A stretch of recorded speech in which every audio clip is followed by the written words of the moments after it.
నమస్కారం వార్తలకు స్వాగతం. ముందుగా ముఖ్యాంశాలు. ఎంపీ లక్ష్మణ్ మీడియా సమావేశం. సీఎం రేవంత్ రెడ్డిపై ఫైర్.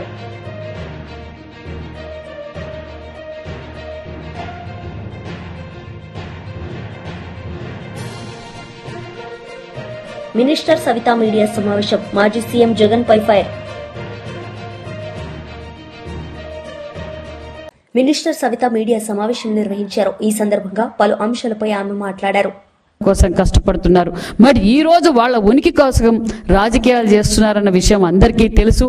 మరి గత 5 ఏళ్లలో జగన్మోహన్ రెడ్డి గారు పెట్టిపోయిన బకాయిలు, ధాన్యం కొనుగోలు బకాయిలు కూడా సుమారుగా 1680 కోట్ల రూపాయలు నిధులు కూడా. ఎందుకంటే రైతన్నలు ఇబ్బంది పడకూడదు, రాజకీయాలు కాదు ముఖ్యం, రైతన్నలు ఇబ్బంది పడకూడదు అన్న ఉద్దేశంతో మాన్యశ్రీ ముఖ్యమంత్రి చంద్రబాబు నాయుడు గారు 1680 కోట్లు బకాయిలు కూడా, గత ప్రభుత్వం బకాయిలు కూడా ఎన్డీఏ ప్రభుత్వమే చెల్లించిందనే విషయం కూడా తెలియజేస్తున్నాం. అదే విధంగా నాణ్యతమైన ఎరువులు కావచ్చు, నాణ్యతమైన మందులు కావచ్చు, అదే విధంగా గత 5 సంవత్సరాలుగా డ్రిప్ ఇరిగేషన్ లేక, స్ప్రింక్లర్లు లేక, ఏ విధంగా పనిముట్లు లేక కూడా రైతన్నులు ఇబ్బంది పడ్డారన్న విషయం ప్రజలందరికీ తెలుసు. మరి మీరు ఏం చేశారు రైతుల కోసం? మీరు ముఖ్యమంత్రిగా 5 సంవత్సరాలుగా ఉన్నప్పుడు రైతన్నులకు ఏం చేశారు? రాయలసీమ రైతులు ఏ విధంగా ఇబ్బంది పడుతున్నారు? రాయలసీమ రైతులు నీరు లేక, సాగునీరు, తాగునీరు, ఆ రోజు 2019 ఎన్నికల సమయంలో నేను ఇరిగేషన్ ప్రాజెక్టులు కొత్తవి చేస్తాను, రిజర్వాయర్లు కడతాను, అదే విధంగా కాలువలు వెడల్పు చేసి ప్రతి ఎకరంకు నీళ్లు ఇస్తానని చెప్పి ఓటేపించుకొని, మరి ఆ కనీసం ఆ రిజర్వాయర్ల నుంచి కాలువలు కూడా తట్టెడు మన్ను కూడా వేయకుండా ద్రోహి జగన్మోహన్ రెడ్డి గారు ఈ రోజు మాట్లాడుతున్నారా? కనీసం తన సొంత జిల్లాలో, అన్నమయ్య జిల్లాలో రిజర్వాయర్, అన్నమయ్య డ్యామ్ కొట్టకపోతే కనీసం దాని మెయింటెనెన్స్ కూడా చేయలేని చాతగాని మాజీ ముఖ్యమంత్రి జగన్మోహన్ రెడ్డి గారు, రైతుల ద్రోహి జగన్మోహన్ రెడ్డి గారు. అంత చెడగా పరదాలు కట్టుకొని ఒక పక్క ఆయన ఎప్పుడు భూమి మీద తిరగల, గాల్లోనే తిరిగారు జగన్మోహన్ రెడ్డి గారు. ఇప్పుడేమో ప్రేమ పుట్టింది, ప్రజలంటే ప్రాణం అన్నట్టుగా 2 రోజులేమో విజయవాడలో ఉంటారు, 4 రోజులేమో బెంగళూరులో ఉంటారు. ఇక్కడ గొడవలు పెడతారు, అక్కడికి వెళ్ళిపోతారు, అక్కడేమో పబ్జీ గేమ్ ఆడుకుంటూ ఉంటారు. మరి ఇది జగన్మోహన్ రెడ్డి గారు చేస్తుండే పని ప్రజలందరికీ తెలుసు. వైసీపీ పార్టీలో ఉండే నాయకులు కూడా ఆలోచించుకుంటారు. ఆయన భయం ఏమీ లేదు. ఉన్నవాళ్ళు ఏదో వాళ్ళు కూడా ఊడిపోతారేమో, వాళ్ళు కూడా వెళ్ళిపోతారేమో అని ఇచ్చి ఉనికి చాటుకునే ప్రయత్నాలు తప్ప ఇంకేమీ లేదు. జగన్మోహన్ రెడ్డి గారు మరి వంశీ గారిని అరెస్ట్ చేస్తే ఎంత విలవిలాడిపోతున్నారో. మరి చట్టబద్ధంగా మేము రాజారెడ్డి రాజ్యాంగం కొనసాగించటం లేదు, డాక్టర్ బిఆర్ అంబేద్కర్ రాజ్యాంగాన్నే ఆంధ్రప్రదేశ్లో నడుస్తుందన్న విషయం మీరు గుర్తుంచుకోండి. చట్టం తన పని తను చేసుకుంటూ పోతుంది. ఏందండి మీరు మాట్లాడడం? పోలీసులు రిటైర్డ్ అయినా ఎక్కడున్నా తీసుకొచ్చి గుడ్డలు ఉడగొడతారా? అంటే ఏం మాట్లాడుతున్నారు మీరు? మీకేమన్నా మీరు వాడుతున్న మెడిసిన్ పనిచేస్తా ఉందో లేదా లండన్ మెడిసిన్ ఒకసారి చెక్ చేయించుకోండి, లేదా డోస్ పెంచుకోండి. మీరు ప్రజాస్వామ్యంలో ఉన్నారా లేకపోతే ఏమనుకుంటున్నారో మాకు అర్థం కావడం లేదు. అమరావతి మహిళలు ఏం చేశారండి? అంతేకాకుండా మరి మా మీద గత 5 సంవత్సరాల్లో నా మీద ఎన్ని కేసులు పెట్టారు? నా క్రషర్లో నేనే దొంగతనం చేశాను, రాత్రి అర్ధరాత్రిలో మీరు కేసులు కడతారు, సెక్షన్లు కూడా మీరే చెప్తారు పోలీసులకు. మరి అప్పుడు కనిపించలేదా మీకు? అంతేకాకుండా మరి అచ్చెన్నాయుడు గారిని ఏం చేశారు? అదే విధంగా స్పీకర్ అయ్యన్న పాత్ర గారిని ఏం చేశారు? మరి కొల్లు రవీంద్ర గారు కావచ్చు, జేసీ ప్రభాకర్ రెడ్డి గారు కావచ్చు, అదే విధంగా త్రిపులార్ గారు, మరి వీళ్ళంతా కనిపించకపోయినా కనీసం ఎంతో సీనియర్ నాయకులు. ఎంపీ లక్ష్మణ్ మీడియా సమావేశం నిర్వహించారు. ఈ సందర్భంగా పలు అంశాలపై ఆయన మాట్లాడారు. అదే పద్ధతిలో ఇవాళ ఈ వర్గాలను మోసం చేస్తూ ఉద్యోగులకు సంబంధించినటువంటి డిఏలు ఇంకా 5 డిఏలు బాకీ ఉన్నదంటే ఆనాడు ఊరించి కేసీఆర్ గారు ఉద్యోగులను ఏ రకంగా మోసం చేశారో, మరి బీఆర్ఎస్ ప్రభుత్వం 3 వాయిదాలు కరువు భత్యం చెల్లించకుండా పోతే కాంగ్రెస్ పార్టీ అధికారంలోకి వచ్చిన వెంటనే 3 వాయిదాలు చెల్లిస్తామని ఎన్నికల మేనిఫెస్టోలో ఆ బకాయిలన్నీ చెల్లిస్తామని చెప్పి స్పష్టం చేసినటువంటి కాంగ్రెస్ పార్టీ ఇప్పటి వరకు అంటే జూన్ జనవరి 21 వరకు 5 వాయిదాలు కరువు భత్యాలు పెండింగ్లో ఉంటే ఇవాళ రేవంత్ రెడ్డి గారు మీకు ఇవాళ ఉద్యోగులు ఎందుకు ఓటు వేయాలని ప్రశ్నిస్తా ఉన్నారు. ఏం ఒరగబెట్టారని చెప్పి ఒకవైపు ఉద్యోగుల ఆర్థిక భారంతో పెరుగుతున్నటువంటి మరి ఆ యొక్క కాస్ట్ ఆఫ్ లివింగ్కి అనుగుణంగా వాళ్ళ జీత భత్యాలు పెంచాల్సింది పోయి అంటే 2.5 సంవత్సరాలుగా ప్రతి 6 నెలలకు ఒక డిఏ పెండింగ్లో ఉన్నదంటే మీకు ఎందుకు ఓటు వేయాలని ఒకసారి ఆలోచన చేయండి. అదే కాకుండా ఒకవైపేమో కేంద్ర ప్రభుత్వ ఉద్యోగులకు ఎప్పటికప్పుడు సమయానికి అనుగుణంగా డిఏలు చెల్లిస్తూ ఉంటే కాంగ్రెస్ మాత్రం ఇవాళ మొత్తం అప్పుల ఊబిలోకి నెట్టినటువంటి ఈ 2 పార్టీలు ఇవాళ డిఏలు కాదు కదా, సకాలంలో జీతాలు కూడా ఇవ్వలేని పరిస్థితి. పిఆర్సీ ఇంతవరకు అమలుకు నోచుకున్నా 5 సంవత్సరాలకు ఒకసారి వేతన సవరణ జరగాల్సింది. కేసీఆర్ ప్రభుత్వము పిఆర్సీ రిపోర్ట్ ఆలస్యమైందని ఆనాడు అమలు చేయమని అడిగిన పాపానికి ఉద్యోగుల మీద ఏ రకంగా కక్షభూని వాళ్ళని అణిచివేసి బెదిరింపు పాల్పడ్డాడో మరి ఆనాడు మొక్కుబడిగానే ఫిట్మెంట్ ఇవ్వడం జరిగింది. కానీ ఈ 2023 జూలై 1 నుండి అమలు కావాల్సిన కొత్త పిఆర్సీ అది దిక్కు దివాణం లేకుండా పోవడం, అసలు ఇంతకు ఆ వేతన సంఘం ఇవాళ ఉందా లేదా అనేటువంటి ప్రశ్న. 6 నెలల్లో కొత్త పిఆర్సీ తీసుకొస్తామని చెప్పి మోసం చేసిన రేవంత్ రెడ్డి గారు కాంగ్రెస్ పార్టీ ఎందుకు ఇవాళ ఉద్యోగులు మీకు ఓటు వేయాలి? ఇవాళ ఉద్యోగుల ఆరోగ్య భద్రత పూర్తిగా ఇవాళ గండిపడింది. ఉమ్మడి రాష్ట్రంలో మెడికల్ రియంబర్స్మెంట్ స్కీమ్ ఉంటే కేసీఆర్ గారు దాన్ని క్యాష్లెస్ ఆరోగ్య పథకాన్ని ప్రవేశపెట్టి చివరికి ఉద్యోగుల మీదనే ఆ భారం Mopadu. GMS 186 YSRCP official spokes person Yanamala Nagarjuna Yadav media సమావేశం నిర్వహించారు. ఈ సందర్భంగా పలు అంశాలపై ఆయన మాట్లాడారు.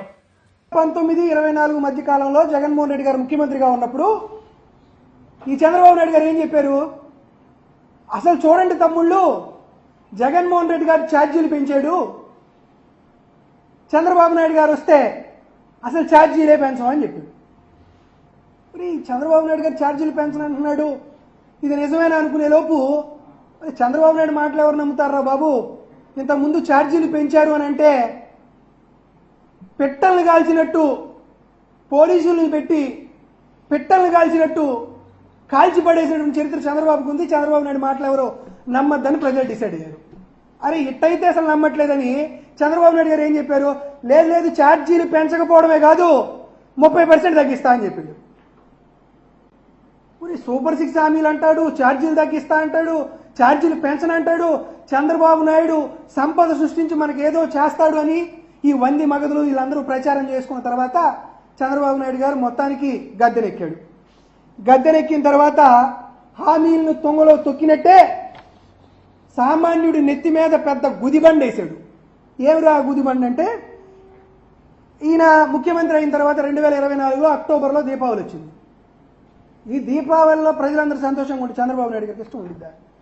అందుకని 25 అక్టోబర్ 2024న ఏం చెప్పాడంటే, ద కమిషన్ అప్రూవ్డ్ FPPCA అంటే fuel and power purchase cost adjustment పేరుతో ఆంధ్రప్రదేశ్ రాష్ట్రంలో సుమారుగా 6,072 కోట్ల రూపాయలు అదనపు భారాన్ని ఆంధ్రప్రదేశ్ రాష్ట్రంలో ఉన్నటువంటి విద్యుత్ వినియోగదారుల మీద వేస్తున్నామని చెప్పి ఒక ప్రెస్ రిలీజ్. ఇది ఓడమ్మ బడవా, దీపావళి పండుగ రోజు చంద్రబాబు నాయుడు గారు ఇచ్చినటువంటి కానుక.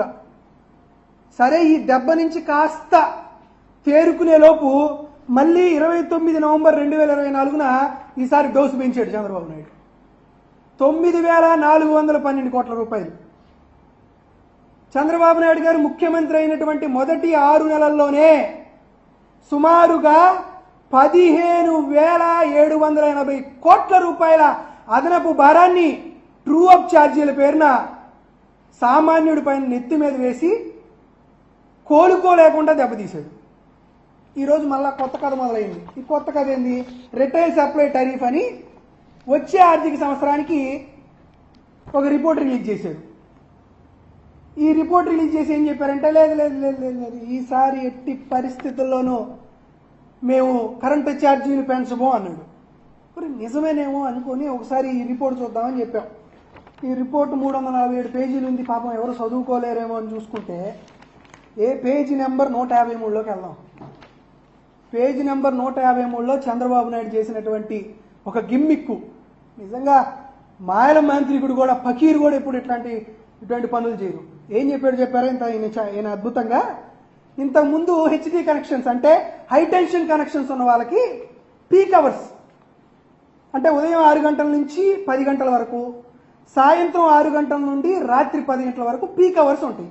ఈ పీక్ అవర్స్లో ఎవరైనా సరే కరెంట్ ఎక్కువ వాడితే సాధారణ ఛార్జీల కంటే BRS leader Dasoju Shravan Kumar media సమావేశం నిర్వహించారు. ఈ సందర్భంగా పలు అంశాలపై ఆయన మాట్లాడారు. కుట్రపూరితమైన ప్రయత్నం చేస్తా ఉండు. ఈ దుర్మార్గం ఎంత నిజమైంది అంటే, వాళ్ళ వంశీకృష్ణ అని చెప్పని ఆ కంప్లైంట్ లో అంతర్భాగమైనటువంటి ఇంకొక వ్యక్తిని పట్టుకొచ్చి అరెస్ట్ చేసి స్థానిక west zone DCP Vijay Kumar, Panjagutta ACP Mohan Kumar, ఇంకా కొంతమంది ఆఫీసర్లు హరీష్ రావు పేరు చెప్తావా సస్తవా అని చెప్పని వంశీకృష్ణను బెదిరించి ఇవాళ ఫోర్స్డ్ కన్ఫెషన్స్ కోసం ఇవాళ దుర్మార్గమైన ప్రయత్నం చేస్తా ఉన్నారు.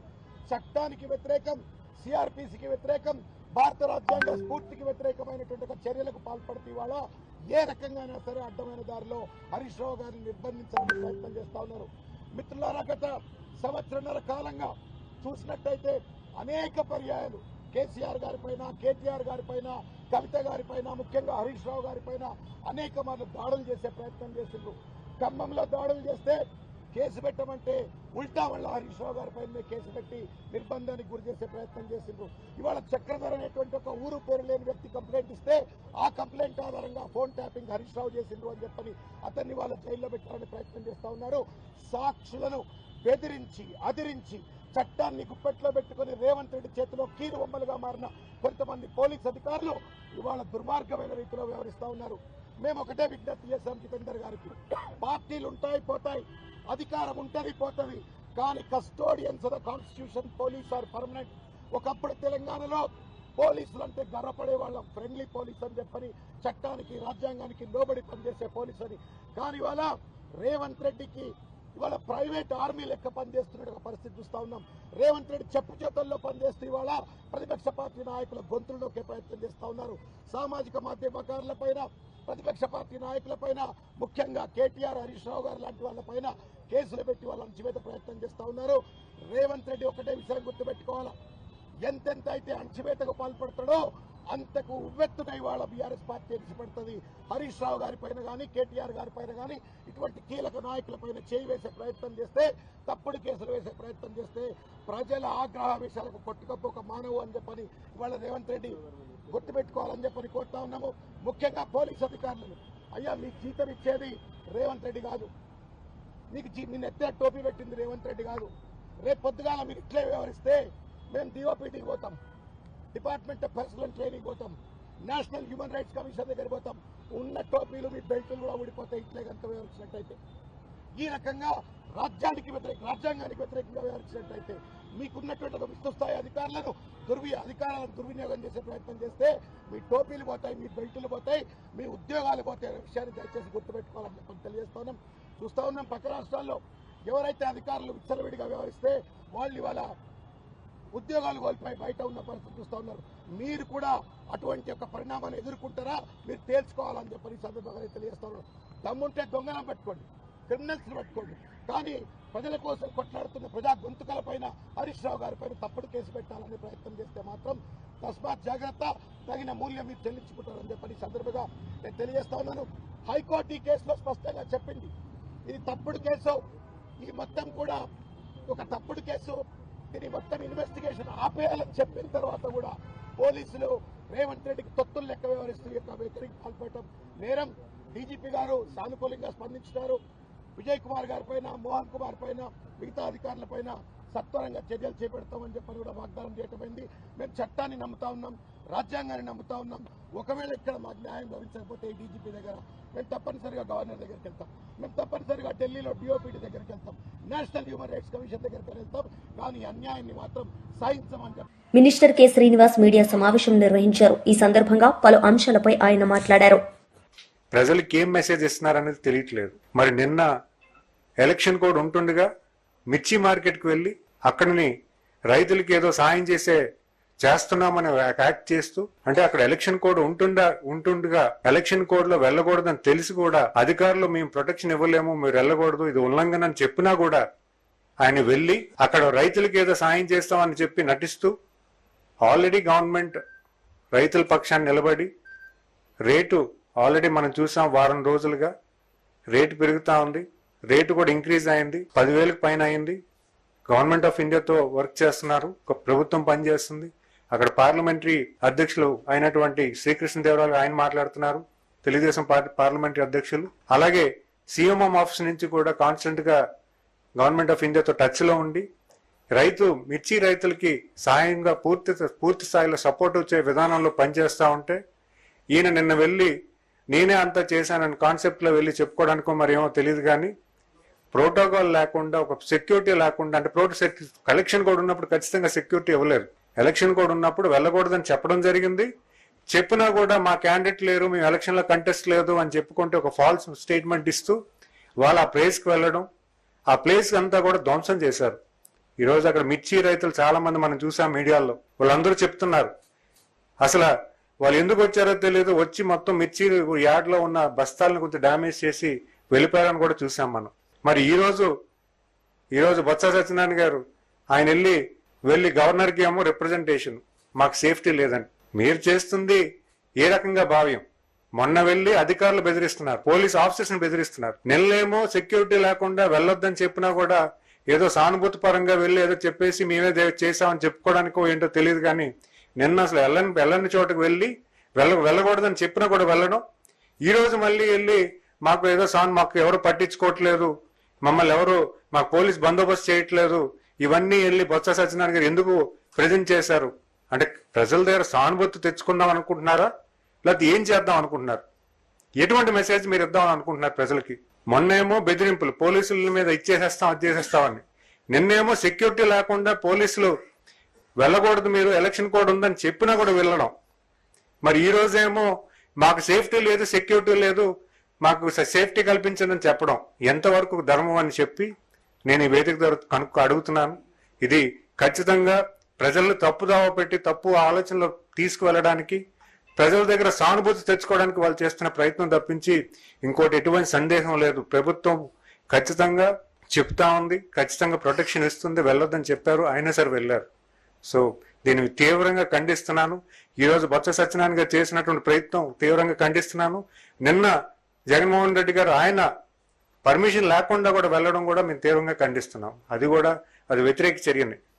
అలాగే మొన్న అధికారులను దుర్సిద్ధ కృష్ణా జిల్లా గన్నవరం నియోజకవర్గం హనుమాన్ జంక్షన్ హనుమాన్ నగర్ కి చెందిన జనసేన కుటుంబ సభ్యుడు తిరుమల శెట్టి కార్తిక్ కి ఈ నెల 19/2/2025 సాయంత్రం ప్రమాదవశాత్తు బైక్ యాక్సిడెంట్ జరిగి తలకి తీవ్రమైన గాయం జరిగింది. విజయవాడ అను న్యూరో సర్జరీ నందు వైద్యం నిర్వహిస్తున్నారు. ఈ విషయం తెలుసుకున్న గన్నవరం జనసేన నాయకులు శ్రీ గరికిపాటి శివశంకర్ గారు హాస్పిటల్ చేరుకుని వారి కుటుంబ సభ్యులకు ధైర్యం చెప్పారు. అలాగే తక్షణ వైద్య ఖర్చుల నిమిత్తం వారికి 10,000 సాయం అందజేశారు.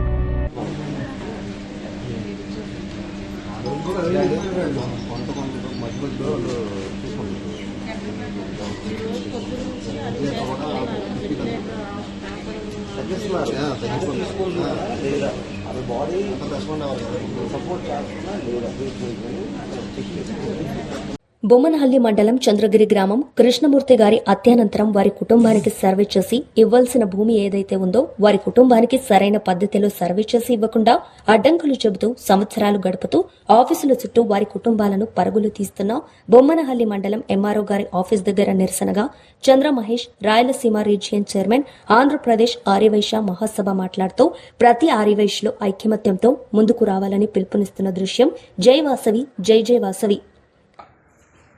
ఏమైనా వాళ్ళ యొక్క ఒత్తుల్లో ఇంకో విధమైన యొక్క దేనికి లొంగిపోయినారో అర్థం కావడం లేదు. చలానా కట్టేది గవర్నమెంట్కు పని చేయమని, చలానా కట్టినా కూడా ఎన్నిసార్లు చలానా కట్టినా కూడా కొలతలు వేయకోకుండా పక్కదారులో పట్టిస్తూ ఒక అడ్వకేట్ ఇచ్చే నోటీస్ అంటే అది చెల్లదు, ఎవరికి చెల్లదు. నోటీసులు ఎంతమంది అయినా ఎన్ని లాయర్లైనా పంపిస్తారు. జడ్జి గారు చెప్తేనే, మెజిస్ట్రేట్ గారు చెప్తేనే దాన్ని పరిగణన తీసుకోవాల్సింది అధికారులు అది కూడా తెలుసుకోకుండా ఒక కోర్టు నోటీసు కాకోకుండా లాయర్ నోటీసుకు ప్రిఫరెన్స్ ఇస్తున్నారంటే కేవలం ఈ యొక్క కార్యక్రమాన్ని వాయిదా వేయడం కోసమే. చంద్రగిరి భవిష్యత్తులో స్పోర్ట్స్ హబ్ గా గుర్తింపు పొందుతుందని టీడీపీ రాష్ట్ర కార్యనిర్వాహక కార్యదర్శి డాలర్స్ గ్రూప్ అధినేత డాక్టర్ సి దివాకర్ రెడ్డి ఆశాభావం వ్యక్తం చేశారు. Andhra Pradesh tennis ball cricket association ఆధ్వర్యంలో చంద్రగిరి బాయ్స్ హైస్కూల్ వేదికగా శుక్రవారం జరిగిన టెన్నిస్ బాల్ స్టేట్ ఛాంపియన్షిప్ 2025 ముగింపు కార్యక్రమానికి ఆయన ఎమ్మెల్యే పునివర్తి నానితో కలిసి ముఖ్య అతిథిగా పాల్గొన్నారు. ఈ సందర్భంగా దివాకర్ రెడ్డి మాట్లాడుతూ చంద్రగిరి నియోజకవర్గంలోని పలు పంచాయతీల్లో ఎంతో ప్రతిభగల యువత ఉన్నారని, వారిని క్రీడల వైపు ప్రోత్సహిస్తే రాష్ట్ర జాతీయ స్థాయిలో రాణించగలరని పేర్కొన్నారు. వార్తలు ముగించే ముందు ముఖ్యాంశాలు మరోసారి.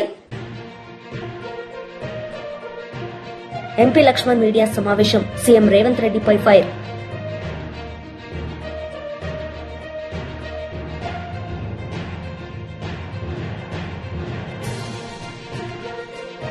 మినిస్టర్ సవితా మీడియా సమావేశం, మాజీ సీఎం జగన్ పై ఫైర్. ఈ వార్తలు ఇంతటితో సమాప్తం. తిరిగి ప్రసారమయ్యే వార్తల్లో మళ్లీ కలుద్దాం. అంతవరకు సెలవు. నమస్తే.